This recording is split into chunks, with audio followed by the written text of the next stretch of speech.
a minha salvação.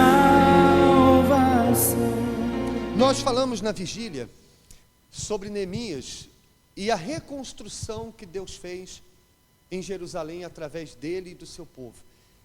Falamos durante essa semana e estamos vivendo isso para que nesse ano de 2020 você veja toda a sua vida ser reconstruída ou construída, aqueles que nunca tiveram uma vida como desejam. E o que acontece? Como nós falamos na vigília, quando Neemias foi até lá, ele deixou o conforto do palácio, a segurança que ele, ao contrário do povo de Jerusalém, ele tinha uma segurança, ele tinha uma estabilidade, mas ele abriu mão de tudo aquilo para ir lá reconstruir a sua cidade junto com o seu povo. E o que aconteceu? Quando ele chegou lá, ele viu que a maior ruína não era do lado de fora, mas sim do lado de dentro daquele povo. Ele percebeu que por pior que estavam os muros de Jerusalém, por pior que estavam as casas, o interior daquele povo estava mais arruinado do que as coisas do lado de fora, que é o que acontece. Quando uma pessoa, ela tem a família arruinada, a vida financeira arruinada, essa ruína que está do lado de fora, a primeira começou onde? Dentro dela, porque quando a pessoa não está bem, ela não consegue estar bem profissionalmente, o profissional não tem cabeça para trabalhar. Quantas pessoas já perderam vários empregos por causa do seu feitio, por causa do seu temperamento, da sua impaciência, da sua ansiedade? Quantas pessoas que são boas no que fazem, mas a vida financeira não desenvolve porque ela não está bem dentro de si? Quantos casamentos não estão bem porque a pessoa não está bem no interior? Como ela consegue, como a esposa, o marido vai conseguir lidar com alguém se ela não está conseguindo lidar consigo mesmo? Então, Neemias viu que para reconstruir a sua cidade, ele primeiro teria que levar o povo a reconstruir sua vida com Deus, o seu interior que estava arruinado. Percebe, sim ou não?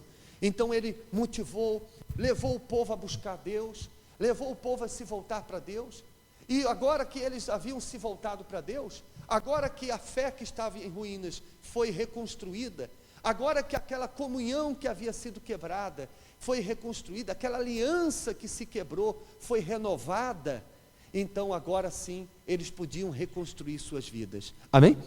Uma vez reconstruído por dentro, agora iam reconstruir aonde? Por fora. E foi aí que começaram as lutas, que é o que nós vamos falar hoje. No capítulo 4, versículo 1, está escrito assim: sucedeu que, ouvindo Sambalat, que edificávamos o muro, ardeu em ira e se indignou muito, e escarneceu dos judeus. Veja que enquanto a cidade estava em ruínas, Sambalat não estava irado. Se ele não estava irado é porque estava o quê? Satisfeito. Estava satisfeito. Como o mal fica quando você está prostrado, quando você está mal com Deus, quando você está desanimado, quando a sua vida está em ruínas, o mal está satisfeito. Mas quando você decide reconstruir o que está arruinado, aí o mal fica o quê? Fica furioso. É por isso que você que está começando agora na igreja, é por isso que você tem dificuldade.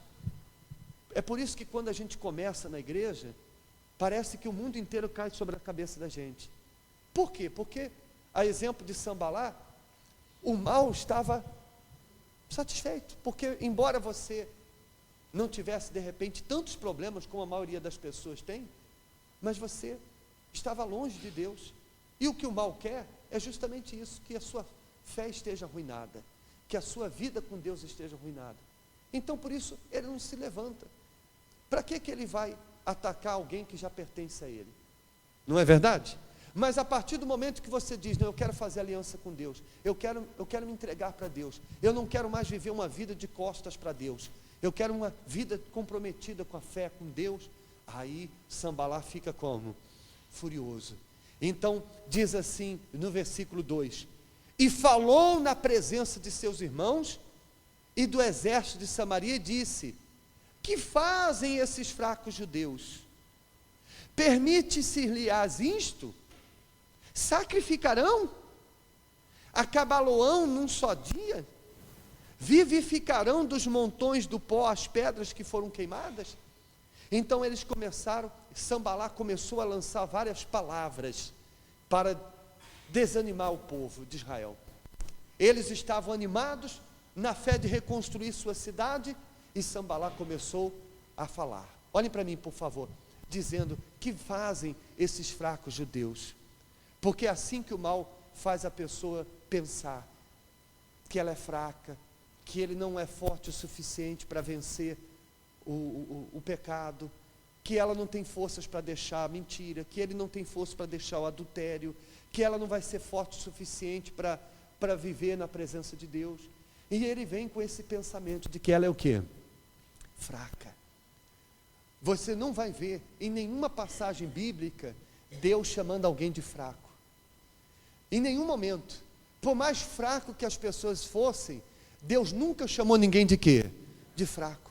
Pelo contrário, Deus diz lá na sua palavra: digo fraco, eu sou forte. Ou seja, até o fraco, Deus manda ele dizer que ele é o quê? Que ele é forte. Você vê na Bíblia Deus falando para Josué: ser forte e corajoso. Deus dizendo para Gideão: vai nessa tua força. Quer dizer, Deus trabalha assim. Deus trabalha revelando para você o quão forte você é. Porque quando uma pessoa, ela decide-se em alguma coisa, ela se torna forte. Quando ela se decide: olha, eu vou me converter, eu vou me entregar, eu vou mudar, pode ter certeza, há uma força dentro dela que ninguém pode impedi-la. Amém? Mas o diabo vem para dizer: não, você não é forte não, você é fraco, você não consegue, você vai conseguir reconstruir, você vai conseguir se levantar?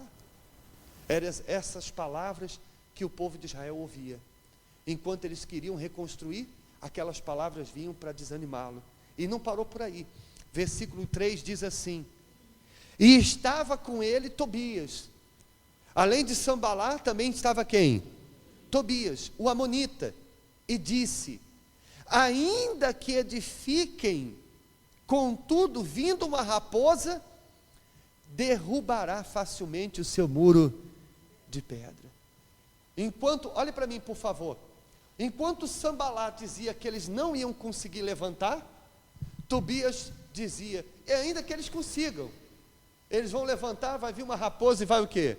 Derrubar. Em outras palavras, o esforço deles vai ser em vão. Sabe quando você coloca no seu coração: eu vou lutar, eu vou reconstruir a minha vida, eu vou reconstruir minha fé. Aí vem aquele pensamento: você já fez isso várias vezes, você vai se consertar e daqui a pouco você vai cair novamente. Uma raposa, um problema vai vir e vai te derrubar de novo. Não adianta você lutar pelo seu filho, ele vai melhorar, daqui a pouco ele piora de novo. Não adianta você lutar pelo seu marido, não adianta você lutar pela sua esposa, não adianta você fazer isso, não adianta você fazer aquilo. Pensamento de que todo o seu esforço será em quê? Em vão.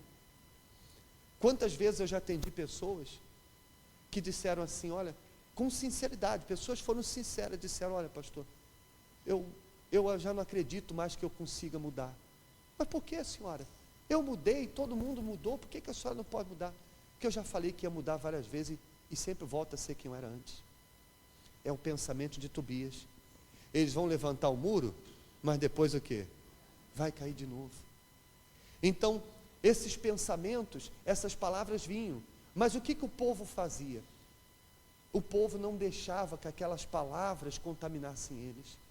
O povo não deixou que aqueles pensamentos, aquelas palavras os contaminassem, mas continuaram trabalhando, continuaram fazendo, reconstruindo seus muros, reconstruindo suas vidas, que é o que você também deve fazer. Percebe, sim ou não? E ainda, no versículo 8, diz assim, olha só: os inimigos ligaram entre si, versículo 8, ligaram-se entre si para virem guerrear contra Jerusalém e para os desviarem do seu intento, ou seja, da sua intenção, do seu objetivo. Então, eles tinham um objetivo. Qual era o objetivo? Reconstruir suas vidas. E eles disseram o seguinte: a gente não conseguiu, olhem para mim por favor, A gente não conseguiu com palavras desviá-los dos seus objetivos. Vamos usar força. Vamos nos unir e vamos contra eles para desviá-los do quê? Do seu intento, do seu objetivo. Então, preste atenção no que eu vou falar para você. O mal vem com palavras. Ele vem com palavras. E quando ele não consegue encontrar a boca de alguém, de repente você já se afastou das más companhias, de repente os seus amigos de tanto falar, já se cansaram e hoje já nem falam mais acerca da sua fé, então o diabo já não encontra mais alguma boca para usá-los. Então ele vem com pensamentos. Se você não dá ouvido a esses pensamentos ou a essas vozes, então ele vai para a sua última e desesperadora tentativa de fazê-lo desviar do seu objetivo. Ele levanta problemas, ele levanta situações, ele cria situações para você ver aquilo, para você ver aqueles problemas, aquelas coisas e desviar do seu foco, desviar do seu objetivo. Percebe sim ou não? Lembra quando nós falamos de Pedro? Que ele estava, enquanto olhava para Jesus, ele andou sobre as águas? Quando ele tirou os olhos de Jesus e olhou para a força do vento, ele começou a afundar. É o que acontece. Você deixa de olhar para Deus e começa a olhar para os problemas que estão surgindo, os problemas que estão se levantando, e aí você desvia o seu foco, desvia o seu objetivo, e aí você acaba se perdendo. Entende sim ou não? Então o que eles fizeram? Diz assim, versículo 9: Porém, eles vieram, eles tentaram, porém, o que? Nós oramos ao nosso Deus, e pusemos um guarda contra eles, de dia e de noite por causa deles. Amém? Então o que eles fizeram? Diante daquela investida do diabo, eles fizeram duas coisas. Primeiro, oraram, e depois, puseram guardas. Ah é? Eles querem guerra? Vão ter guerra. Eles que venham, nós vamos estar preparados. Vamos lutar. Vamos colocar guardas. Não vamos nos entregar. Então duas coisas foram feitas. Primeiro a oração e depois a atitude. É isso que você precisa fazer. Nós chamamos você hoje para fazer uma aliança com Deus. Nós chamamos você hoje para restaurar sua fé, restaurar sua vida com Deus e, consequentemente, restaurar sua vida em todos os sentidos. Essa restauração depende de duas coisas. A primeira é a oração. Se voltar para quem? Para Deus. Porque muitas pessoas tomam atitude, mas não oram. Por isso suas atitudes, às vezes até pioram o problema. Não adianta, uma coisa não pode ser feita sem outra. Não adianta orar e não tomar atitude, e não adianta tomar atitude sem orar. As duas têm que ser feitas em conjunto. Porque se você toma atitude sem orar, sem consultar Deus, sem se voltar para Deus, você toma atitude e às vezes até piora. Então primeiro você ora. Mas também por outro lado, não adianta você só orar. Porque se você orar e não fizer também o quê? A sua parte não vai acontecer? Não vai acontecer nada. Então o que eles fizeram? Eles oraram e depois colocaram guardas. É o que você vai fazer a partir de agora. Você vai buscar a cada domingo, você vai buscar a cada quarta-feira, nas suas orações pessoais: ó Deus, eu não vou me entregar, eu não vou permitir que a minha fé se esfrie, eu não vou me afastar nunca mais da tua presença. E aí, depois da oração, você vai colocar guardas, você vai guardar, você vai vigiar, você vai colocar um guarda nos seus olhos, para guardar você de tudo que possa contaminar a sua fé. Quando alguém vier: olha, você viu isso? Olha, você assistiu aquilo? Não vi e nem quero ver. Não vai acrescentar nada para mim, não vai me fazer bem, então eu não quero. Você vai colocar guarda nos seus ouvidos. Quando você ouvir qualquer coisa que você logo perceba que não é de Deus, você vai colocar guarda e não vai aceitar que aquelas palavras entrem no seu coração. Você vai colocar um guarda na sua língua, para não falar nada que você contamine a sua fé, nada que venha te prejudicar no seu relacionamento com quem? Com Deus. Vai colocar um guarda onde? No coração. para guardar o seu coração de todo sentimento que você sabe que lhe enfraquece, que lhe afasta de Deus. E eu tenho certeza que você vai ver a sua vida sendo reconstruída, a começar pela sua vida espiritual. Amém? É isso que você deseja? Então fique de pé, por favor. Fácil não vai ser. Obrigado, senhora. Fácil não vai ser, como não foi fácil para o povo de Israel. Mas se eles conseguiram, nós também podemos. Amém? Está escrito aqui, no versículo 17, que os que edificavam o muro traziam as cargas, e cada um com uma das mãos fazia a obra, e na outra mão tinha uma arma, uma espada. Com uma mão eles levantavam o muro, para a outra mão o quê? A espada. Levantar, imagine você, eles colocando os blocos, e o quê? A espada. Venha me impedir aqui, vem me impedir de reconstruir meu muro, que você vai ver. Vem me tirar do meu intento, do meu objetivo, que você vai ver. Vem me atrapalhar, que você vai ver. Quem está entendendo? É assim que tem que ser, pessoal. Como quando se trata da fé, quando se trata da salvação, não há sentimento. Não há sentimento. Entenda uma frase: o que não te ajuda, te atrapalha. Repita: o que não me ajuda, me atrapalha. E ponto final. Não ajuda, não quero. Não acrescenta, não quero.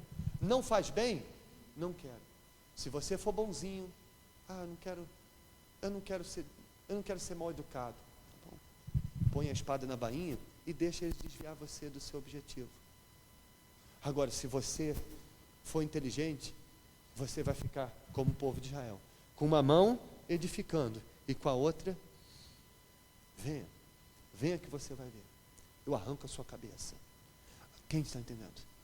Porque só assim é que você vai permanecer. Amém?